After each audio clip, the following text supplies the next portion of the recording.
ನನ್ನ ಲೈಫಲ್ಲಿ ಅಚಾನಕ್ ಆಗಿ ಸಿಕ್ಕಿರೋ ತುಂಬಾ ಜನ ಹೇಳಿದ್ದಾರೆ ನನ್ನ ಲೈಫ್ನ ತುಂಬಾ ಪಾಸಿಟಿವ್ ಆಗಿ ನೋಡ್ತೀನಿ ಅಂತ. ಬಟ್ ಸಡನ್ ಆಗಿ ಏನಾಯ್ತು?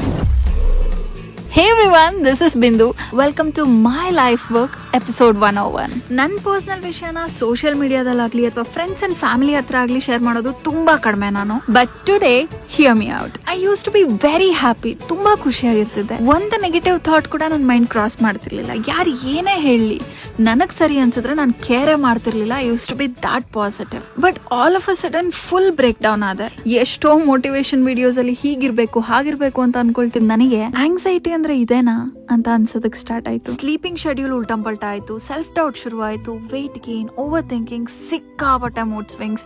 ಲೈಫ್ ಅಲ್ಲಿ ಲಿಟರಲಿ ಆನ್ ಅಂಡ್ ಆಫ್ ಆಗ್ತಿದೆ ಅನ್ಸ್ತಿತ್ತು. ಇವಾಗ ನೆನೆಸ್ಕೊಂಡ್ರೆ ಇರೋ ಬರೋ ಬೇಡದೇ ಇರೋ ಕಾಯಿಲೆ ಎಲ್ಲ ನನಗೆ ಬಂದಿತ್ತೇನೋ ಅನ್ಸ್ತಿದೆ. ಎನಿವೇಸ್, ನಿಮ್ಮಲ್ಲಿ ಎಷ್ಟು ಜನ ಇದನ್ನ ಕೇಳ್ಬೇಕಿತ್ತೋ ಗೊತ್ತಿಲ್ಲ. ರೈಟ್ ನಾವು ನೀವು ಯಾವುದೇ ಸಿಚುವೇಶನ್ ಅಲ್ಲಿ ಇದ್ರು, ಯಾವ್ದ್ರ ಬಗ್ಗೆ ಎಷ್ಟು ತಲೆ ಕೆಡ್ಸ್ಕೊಂಡ್ರು ಹೇರ್ ಫಾಲ್ ಅಂದ್ಬಿಟ್ಟು ಬೇರೆ ಏನು ಚೇಂಜ್ ಆಗಲ್ಲ. It's okay. ಸಮ್ಟೈಮ್ಸ್ ನಮ್ಮ ಎನರ್ಜಿ ನಮಗೆ ಸ್ಟ್ರೇಂಜ್ ಅನ್ಸುತ್ತೆ. Just remember, it's okay to feel this way. ಲೈಫಲ್ಲಿ ಎಲ್ಲ ಆನ್ ಟ್ರ್ಯಾಕ್ ಇರೋದಕ್ಕಾಗಲ್ಲ.